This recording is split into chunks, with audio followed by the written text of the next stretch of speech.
let's talk about how India is all set to welcome the global leaders, like Pooja was saying, ahead of the G20 meeting. Top heads of state from the world's wealthiest countries are set to converge in Delhi to attend the G20 Leaders Summit. Over 2 days, the nation's capital is going to play host to US President Joe Biden, Britain's Prime Minister Rishi Sunak, and Canadian Prime Minister Justin Trudeau, among others. All right, so several leaders, delegates, including Nigerian President, Mauritius Prime Minister, IMF's Managing Editor and European Union Commission President have already arrived. So it's not that it's going to begin by evening. The arrivals have already happened. Event hosted at that spectacular Bharat Mandapam Convention Center. Will focus also on critical issues. Remember, behind all this spectacle are issues of economy, environment, sustainable development, climate change, and more.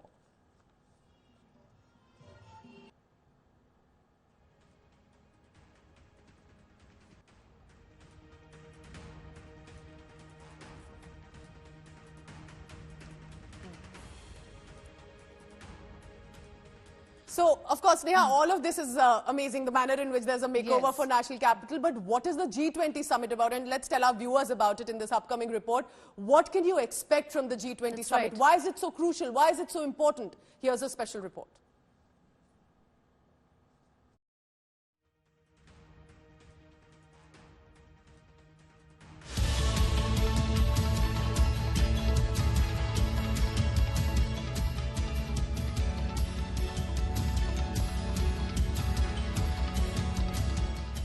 Warm hospitality,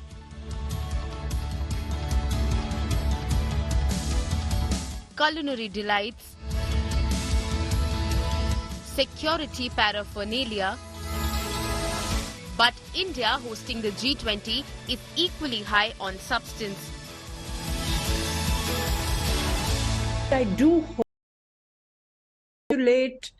isolate these geopolitical and move ahead on substantive issues, climate finance, how to strengthen international cooperation in the event of another pandemic, how to accelerate the global economy, which is in a downturn right now, and how to accelerate the achievement of the Sustainable Development Goals.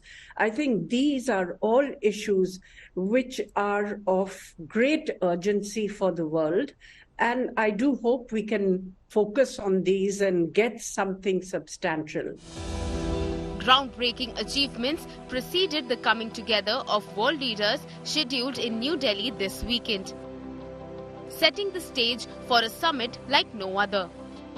We must ensure demand-driven and sustainable development cooperation based on country ownership and transparency. India took the lead in the annual G20 Foreign Ministers meeting held in March by presenting a comprehensive outcome document. The document covered critical themes such as multilateralism, counter-terrorism, and global health concerns. This has truly been a useful exchange of views and ideas. It reflected the common aspirations of Global South. Before that, India hosted the inaugural Voice of the Global South Summit, a landmark event in January with participants from 125 countries. It gave a voice to the developing world, addressing their concerns and priorities. During India's presidency, G20 initiated the Millets and Other Ancient Grains International Research Initiative, or Maharishi, an endeavour to connect researchers, share information and boost capacity building across member countries. Another remarkable achievement, a G20 alliance for the empowerment and progression of women's economic representation, or Empower. It's all about accelerating women's leadership and empowerment in the private sector. And in the digital arena, consensus was reached on creating digital public infrastructures, boosting cyber security, enhancing digital skills, India leading the way in shaping the digital future.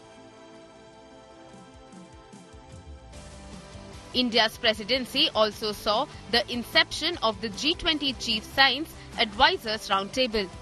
Critical issues like health, expanding access to scientific knowledge, diversity and inclusion in science and technology taken up at the roundtable. India has also revitalized discussions on reforming international institutions, including the UN Security Council and multilateral development banks. The world looks forward to the G20 Summit in New Delhi as not just a grand showcase of Indian heritage culture, but also a platform for solid discussions and measures that could shape the future of global diplomacy. Bureau Report, India Today.